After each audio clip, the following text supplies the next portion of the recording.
សួស្តីបងប្អូនទាំងអស់គ្នាថ្ងៃនេះគឺយើងនឹងមករៀនអំពីចំនួនដែល3ខ្ទង់កាត់ក្បៀសមួយអញ្ចឹង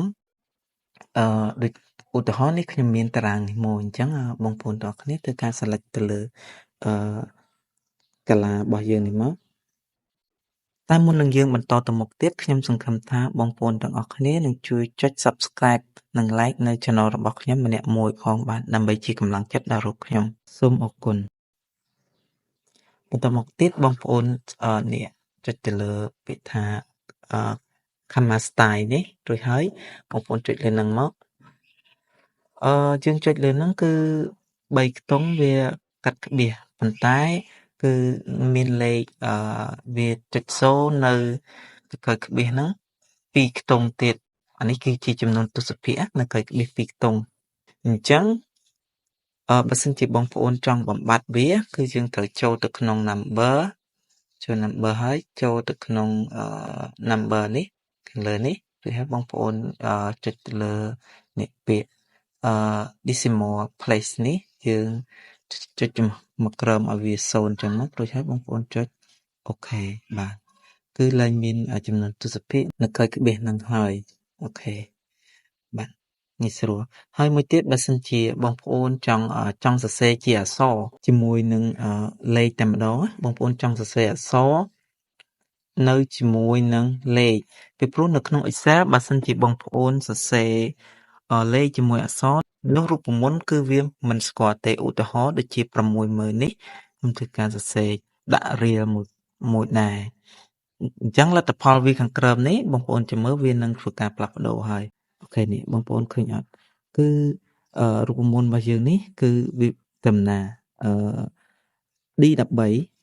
វាដល់ D13 ដែរនេះcolumn ជួឈើហើយនឹង row ជួដេករបស់យើងនេះ D13 ប៉ុន្តែនេះ D13 ប៉ុន្តែវាអត់ស្គាល់ទេតម្លៃនៅក្នុង D13 ហ្នឹងគឺវាមិនស្គាល់ទេបាទអញ្ចឹងនៅពេលដែលបងប្អូនកាន់តែលុបនៅអក្សរចេញវិញនោះតម្លៃហ្នឹងគឺវានឹងរត់ស្វ័យប្រវត្តិទៅវិញហើយចាំមើលបងប្អូនចុច enter អូខេនេះអញ្ចឹងតើមានជំរើសណាដែលអាចឲ្យបងប្អូនដាក់អក្សរបានគឺយើងធ្វើការ select លើវាទាំងអស់ហ្នឹងមករួចហើយបងប្អូន tag ដល់ចូលទៅកាន់ home ចូលទៅកាន់ home នឹងហើយចូលទៅក្នុង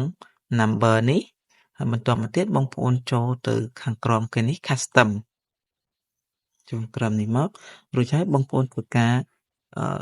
scroll ទៅលើចុចលើ general នេះរួចហើយយើងលុប general នឹងចេញមកលុប general ចេញបងប្អូនដូរភាសាទៅជាភាសាអង់គ្លេសសិនត្រង់ជ្រូកហើយបងប្អូនធ្វើការចុចសញ្ញារៀលលុយខ្មែរយើងហ្នឹងដូរភាសាទៅខ្មែរវិញសិនចុចរៀលអូខេរៀលហ្នឹងគឺសិស្សលេខ4បងប្អូនដែលមានរូបដុល្លារហ្នឹងអញ្ចឹងបងប្អូនចង់ធ្វើការដកឃ្លាវាបន្តិចអូខេរួចហើយបងប្អូនចុចអូខេគ្រាន់តែថានៅពេលដែលបងប្អូន tag អក្សរអានេះវាគ្រាន់តែជាការបិទស្លាកអក្សរពីលើណាបងប្អូនវាមិនមែនសរសេរនៅលើនឹងទេនេះជាស្ដែងបងប្អូនកែលើវាទៅក៏បានដែរកែទៅនេះអត់មានអក្សរនៅលើនឹងទេគ្រាន់តែជាការ tag បិទស្លាកអក្សរនៅលើនឹងទេបងប្អូន enter ទៅអក្សរនឹងលោតឲ្យវិញហើយបើគ្រាន់តែថាបើសិនជាបងប្អូនtag អក្សរអញ្ចឹងគឺការកាត់ក្បៀស3ខ្ទង់ហ្នឹងគឺវានឹងបាត់ហើយវានឹងដាច់ហ្នឹងបងប្អូនយើងមិនអាចធ្វើបានទេអញ្ចឹងបើបងប្អូនចង់កាត់ក្បៀស3ខ្ទង់គឺនិមិត្តសញ្ញារៀលនេះវានឹងលុបវិញវានឹងដាច់វិញអញ្ចឹងបងប្អូនចុចលើហ្នឹងមកអូខេនឹងដាច់ហើយមួយទៀតបើសិនជាបងប្អូនចុចនៅលើហ្នឹងនោះយើងមិនអាចសេរីបន្ទាត់ឆ្វេងស្ដាំទៅលើកាឡារបស់យើងបានទេបងប្អូនមិនអាចសេរីបានទេប៉ុន្តែវាអាចកំណត់ទៅលើ3ខ្ទង់កាត់ក្បៀសបានអញ្ចឹងបើបងប្អូនចង់អាចសេរីឆ្វេងស្ដាំបានអញ្ចឹងបងប្អូនត្រូវចូលទៅក្នុង home ចូល home នឹងហើយបងប្អូនចូលក្នុង number នេះហើយចូលទៅ